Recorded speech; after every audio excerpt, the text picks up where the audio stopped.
The Canadian reality program Rust Valley Restorers ranks well among viewers. Mike Hall and his crew take in dilapidated historic vehicles and get them running again in this episode. Ever since I began Rust Brothers, I've seen a significant loss of capital. You end up with probably 150 additional automobiles, even if that wasn't the original goal. The show stands out because of Mike's perseverance and commitment to completing each assignment successfully. After all the time and effort that Mike puts into his projects, you would think he would earn a tidy profit from them.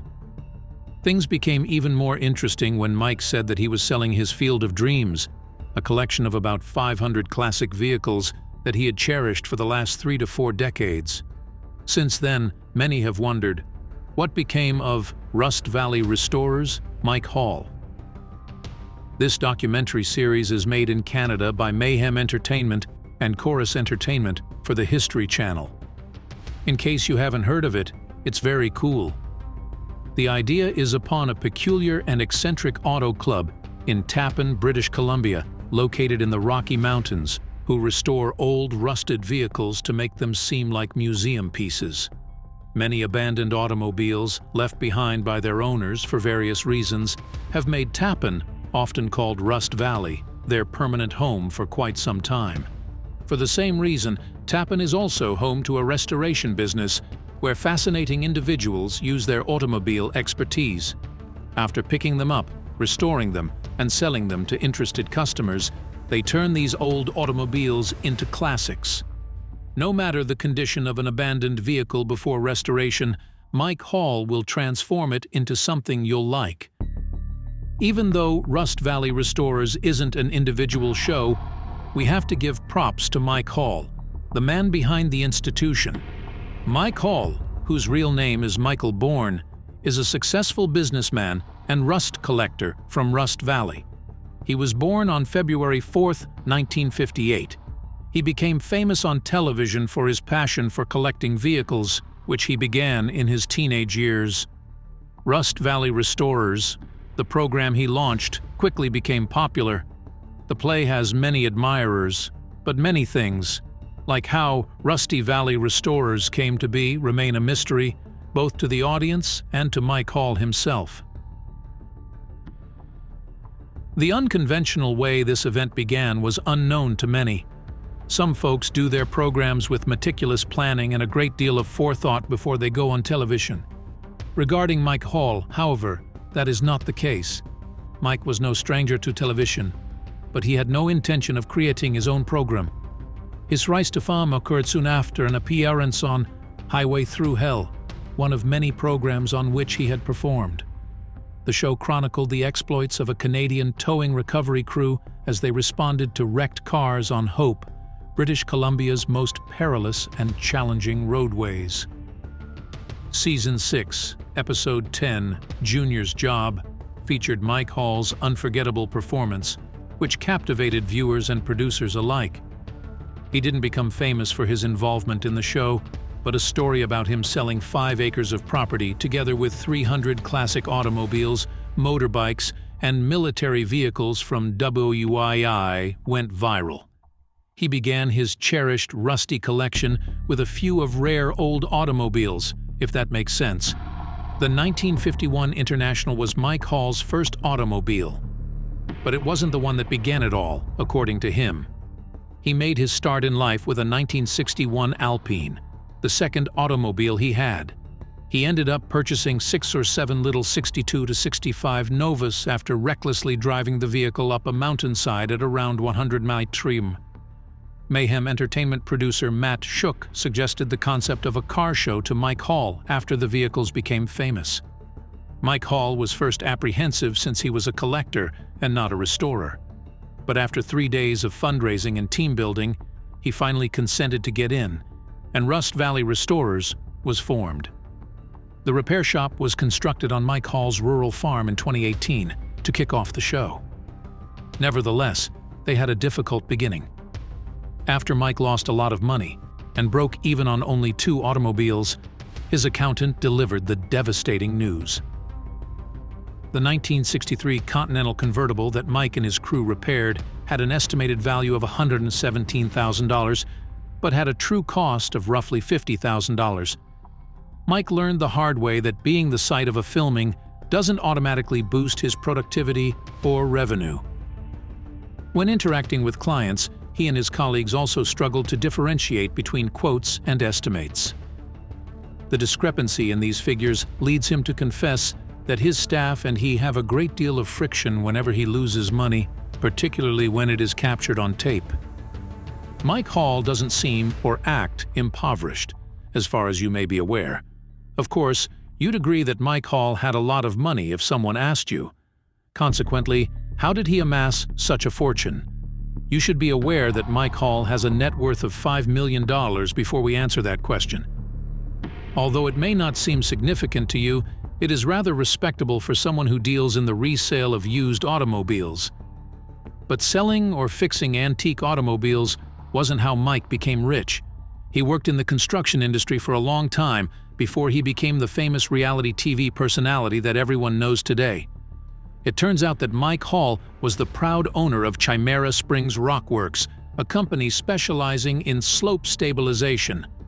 Mike Hall and his crew climbed precarious cliffs and detonated explosives to control the erosion of these treacherous and unpredictable features.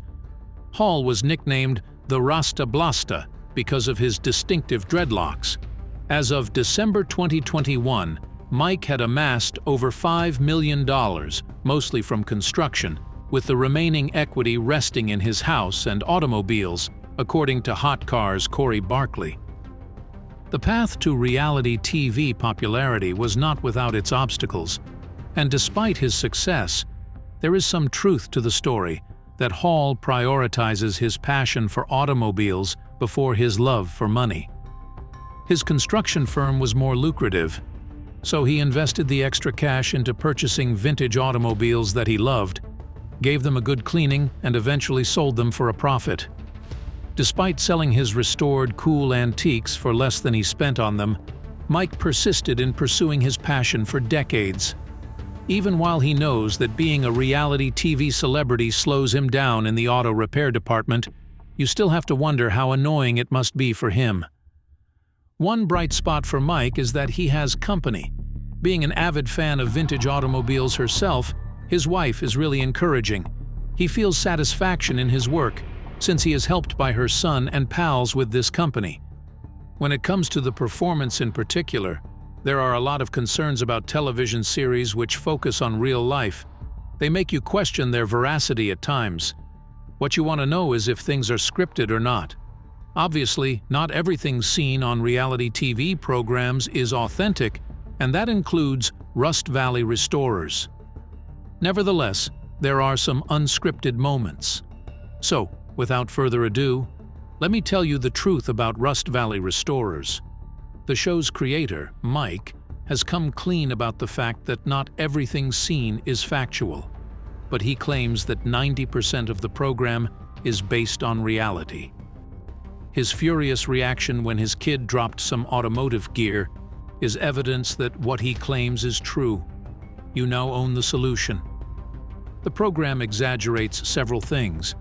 For dramatic effect, there are certain staged moments, and the father-son or father-friend exchanges may be enhanced.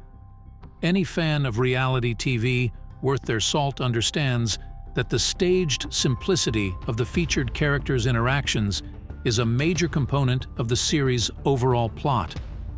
The car-based history series Rust Brothers Restorations portrays the owner as unskilled when it comes to concentrating on making a profit, and his son Connor is constantly trying to convince him to focus on the bottom line.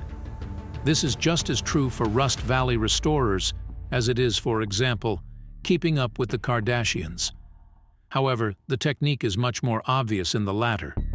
Still, it's easy to understand how Rust Valley Restorers omits key details from Mike Hall's backstory. Still, Hall is completely forthright when he discusses his business, his feelings about appearing on a TV program, and his financial situation. Despite the fact that Hall has a history of making questionable financial choices due to his obsession with collecting and restoring classic cars, his track record as an entrepreneur proves he is no novice when it comes to managing a company. His declaration about selling his field of dreams was the most unexpected thing he said, leaving his followers wondering what happened to Mike Hall from Rust Valley Restorers. None of his other statements regarding the program, his life, or his money were anything like as stunning. It would be devastating to discover the origins of an empire that had been built with blood, sweat, and tears, only to learn that it would one day collapse.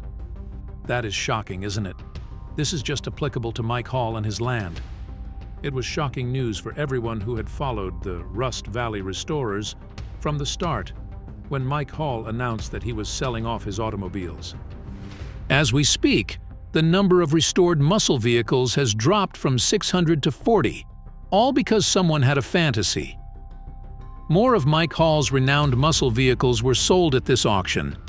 Over the course of more than 4 decades, he had amassed this. He kept hundreds of automobiles in his collection on his field of dreams, which he said he didn't want his loved ones to inherit. Why would Micah Hall make such a comment when he has a wonderful family that he loves with all his heart? But here's his rationale before you pass judgment. Given his uncertainty about what would happen if he were to pass away tomorrow, Mike Hall expressed his concern about leaving his family his collection. As a man approaching 70 years old, Mike is naturally contemplating his last days. His buddy, who was also a company owner, was the one he used as an example in his burial. His friend's family allegedly made a killing off of selling his automobiles for exorbitant prices after his death, and he was left to pay the price. If Mike were to sell vehicles over his lifetime, he would be the best seller in the world, according to Mike. Despite Mike's claims to the contrary, he did sell every automobile he listed, even if he was unable to sell everyone. Some he whooped, and others sold for much more than he had bargained for. In all, the auction was a huge success. Plus, Mike's collection has now reached a point where all of his automobiles can be contained in a single yard. The rationale for his operations. Mike had a rough year leading up to the auction. He stated that the abundance of natural catastrophes in the province forced him to essentially bring his firm out of retirement. Businesses are particularly vulnerable to the devastating effects of natural catastrophes. Aside from his son, Connor Hall, who stars with him on the program, Mike has no intentions to shut down the company entirely. Rather, he intends to pass it on to Connor. Mike has been used the Land of New Life outreach for vehicle storage for the last 3 years, but they want to expand it soon. Additionally, Hall was compelled to sell an additional 100 automobiles. He claimed to have retained some of his favorites while selling projects worth $250,000 to $260,000 to others who are better suited to handle them. A shopping spree is not something he plans to undertake anytime soon, either. In addition to his many Chevys, Mike held on to all of his 1970 Dodge Super Bs, a 1964 Malibu SS convertible with a 4-speed transmission that he owned for 30 years, a Buick GS 4-speed that he had for 40 years, and many more. Not only has Mike used natural calamities as an excuse, but he is also getting on in years and has complained of exhaustion. He pointed out, "Even if I drop dead tomorrow, I wouldn't feel bad. My family can deal with 40 cars. I think I've done a pretty good job. It's someone else's turn now." Now we can reveal today's subscriber favorite. Let's take a look at Mike Hall's life, which has been characterized by his love of constructing and refurbishing dilapidated vehicles into beautiful works of art. After he revealed he would not be continuing with the life we knew him to enjoy, many were upset. Many would have envied his existence. Would you say that Mike Hall, the host of Rust Valley Restorers, made some bad retirement choices now that you know the truth? Do you think it was pessimistic of him to dwell on death while he wasn't sick? The other option is that you support his actions. As we keep filling you in on the details surrounding Rusty Valley Restorers and Mike Hall, we would really appreciate it if you could let us know what you think. If Mike Hall has departed from his program and is no longer involved with his automobiles, then what is he doing to now? Fans of Rust Valley were shocked to hear that Mike had sold off 500 of his rotting classic automobiles. leading some to believe that this was Mike's way of ending his involvement with Rust Brothers Restorations and Rust Valley Restorers. Contrary to what was said, the reality was very different. Mike had to decide between maintaining Rust Valley Restorers and his cherished collection of historic cars. Mike ultimately lets go of his cherished collection in the last episode of Season 4. Avery and Connor couldn't bear to see Mike sell his prized collection of automobiles, so they made the decision simple by letting him pick out 10 of his favorites to hold on to. However, in the end, he kept 40 vehicles from the lot. Rust Brothers Restoration has a great deal of value for Mike Hall. Facebook and Instagram, among his other social media sites, demonstrate that Mike intends to continue working with Rust Valley. Mike has devoted himself fully to the auto repair company and has left the demolition aspect of the business, which he ran before becoming famous on Rust Valley. Connor Hall, his son, who is still involved in giving old, rusting automobiles a new, gleaming lease of life, is also with him. For viewers, the most pressing question is, will Season 5 be greenlit? Rust Valley Restorers is a reality program that follows Mike Hall and his crew of car mechanics as they tackle dreadlocks and rock blasting. Mike is known as the Rasta Blasta. As we see them in each episode, they didn't exactly come clean about this. They fix up old, worn-out automobiles so that they shine like new again. All it does is provide us delight to see an ugly object turn into a stunning masterpiece. True, nobody is sad to see the program end. Mike Hall has stated that production has begun on Season 5, but he has been mum on the subject of whether or not this will be the series' last season. Additionally, Connor Hall hinted to a new Rust Valley Restorers season in an Instagram post. A release date is still pending, but filming has wrapped. We don't yet have a specific release date, but Season 5 of Rust Valley will be available in 2024, so get ready to refocus on your favorite program. The premiere will likely be shown first to subscribers of History Channel Canada and Motor Trend Plus. Since Season 4 is also now unavailable on Netflix, viewers will have to be patient. Season 4 concluded with Mike Hall making the most difficult decision of his life, selling his 500-car collection together with all the cars he had failed to rescue. We are eager to see what happens in the following season. Forest fires were looming in the region, and new limitations on permissions may have forced Hall to shut down his firm if he didn't act quickly. In the end, he chose to auction off his collection.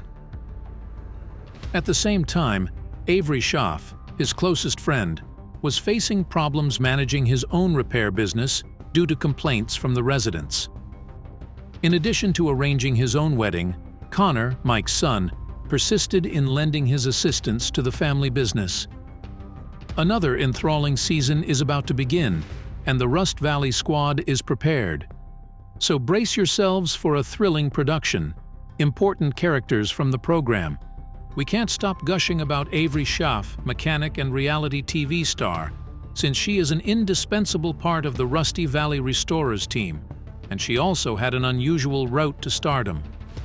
Even though Schwartz has, in an unusual twist of fate, managed to keep much of his private life and background out of the spotlight, we do know a few things. Despite the mechanic's infamously tight-lipped nature about his love life, he isn't bashful about sharing photos of his kid Schwartz, whose name was finally derived from online comments, rather than Schwartz himself. The fact that Connor, Hall's son, and a former employee of CHA, looks up to the flamboyant figure as a mentor is something that viewers of the show are already aware of because to his massive Instagram following. At long last, we have the information that Hall's group of auto restorationists had a net worth of almost $200,000 in 2020. Fans of Rust Valley Restorers aren't just drawn to the show because of his fascinating and difficult-to-find real-life story. No discussion about Rust Valley Restorers would be complete without acknowledging his many contributions to the program. Canadian take on the genre contains many female leads, in contrast to shows like American Chopper. Cassidy McMillan, an auto body apprentice, is one of these ladies. She has a larger Instagram following than any of her co-stars, and has featured in many episodes of Rust Valley Restorers. In an interview with the History Channel, McMillan admits that despite being an apprentice at the beginning of the series, she is well versed in the field of collecting, appraising, and reanimating auto cadavers. Auto mechanics make up McMillan's whole family, and she inherited their passion for vehicles at an early age. Even if he is unable to change it, McMillan's enthusiasm for the deal is contagious and entertaining. Despite her projected net worth of $1.2 million in 2021, she continued to give her all to her career. The value of a collision exchange, the significance of the transaction itself, and the inventiveness required for a repair strategy were all topics on which McMillan spoke at length in a recent interview. In spite of her enthusiasm for her work, McMillan was forthright about the challenges she has as a woman in a traditionally male-dominated field. "You always have to work a little extra harder," she remarked, explaining that the need to prove oneself on a regular basis motivates her to do just that. She is just as competent as the rest of the series because to her love of cars. Seriously, it is astounding. Why Rust Brothers are so generous. Their altruistic spirit is the most important thing to keep in mind when watching this program. Rust Bros Restorations has more than simply financial gain in mind. They were instrumental in 2019 in launching a new fundraising tradition for Habitat for Humanity in Kamloops, Canada. In December of that year, the housing-oriented organization displayed the team's donated vintage automobile in a fundraising raffle at its Jingle Bell Rock dinner and dance. The car was valued at about $70,000, as reported at the time by the Salmon Arm Observer. The event, which would later become a yearly fundraiser for Kamloops Habitat for Humanity, was kicked off when Louise Dagg, a raffle participant, won the refurbished 1968 Camaro SS convertible. A 1969 Barracuda convertible helped the group earn money in 2020, while a 1968 Beaumont convertible was raffled off the year after that. According to CFJC's executive director Bill Miller, the local organization received a large contribution from the Rust Brothers Restorations, which has been a continuing tradition ever since. The grant enabled the charity achieve its objective of building 70 houses or more in different areas by 2020. At the moment, the Kamloops Habitat for Humanity is holding a raffle for a 1979 Harley Davidson. For just $10, you have the opportunity to win the bike, and all proceeds will go towards building affordable homes in the region for families, veterans, and elderly. I think we can all agree that this is just incredible.